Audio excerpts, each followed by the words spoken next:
நம்ம ஆர்சிபி அணி இன்னமுமே ஒரு கோப்பையை கூட வெல்லாத காரணத்தினால 18வது சீசனுக்கான மெகா ஏலம் அபாரமாக செயல்பட வேண்டிய கட்டாயத்திலுமே இருக்காங்க. இதனால பெரிய தொகைக்கு வாங்கப்பட்ட du Plessis, Cameron Green, Glenn Maxwell போன்றவர்களை வெளியேற்ற முடிவு பண்ணியிருக்காங்களாம். ஆர்சிபி தக்க வைக்க வாய்ப்புள்ள 4 வீரர்கள் குறித்து தற்போது பார்க்கலாம். முதலாவதாக நம்ம விராட் கோலி அவர்கள். கடந்த சீசன்ல விராட் கோலி 741 ரன்களை குவித்து அந்த சீசன்லேயே அதிக ரன்களை அடித்த வீரராக இருந்திருக்காரு. கோலியையும் ஆர்சிபியையுமே பிரித்து பார்க்க முடியாது. கோலியை முதல் வீரராக தக்க வைப்பாங்க. இரண்டாவதாக வில் ஜாக்ஸ். கடந்த சீசன்ல வில் ஜாக்ஸ் சதமடித்து அசத்தியிருந்தாரு. மேலும் 14 பவுண்டரிகள், 18 சிக்சர்களை அடித்து ஆர்சிபியை தொடர்ந்து 6 போட்டிகள்ல வெல்ல இவருமே ஒரு முக்கிய காரணமாக இருந்திருக்காரு. சமீப காலமாக பந்துவீச்சிலுமே கலக்குவதால இங்கிலாந்து சேர்ந்த இவரை தக்க வைக்க அதிகப்படியான வாய்ப்புகளுமே இருக்கு. மூன்றாவதாக யாஷ் தயால். இடது கை வேகப்பந்து வீச்சாளர் யாஷ் தயால் முகமது ஷமியை போல அபாரமாக இன்ஸ்விங் பந்துகளை வீசக்கூடியவராக இருக்காரு.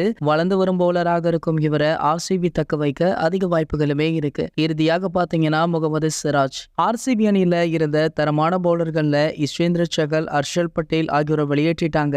தற்போது சிராஜையுமே வெளியேற்றி அந்த தவறை செய்ய மாட்டாங்க அப்படின்னுமே கருதப்படுது. ஆர்சிபி அணியில இந்த 4 வீரர்களை தக்க வைக்கதான் அதிகப்படியான வாய்ப்புகளுமே இருக்கு. நீங்க ஆர்சிபில எந்த வீரரை தக்க வைப்பீங்க அப்படின்றத கீழே உள்ள கமெண்ட் செக்ஷன்ல கமெண்ட் பண்ணிட்டு நம்மளுடைய சேனலை மறக்காம சப்ஸ்கிரைப் பண்ணிக்கோங்க.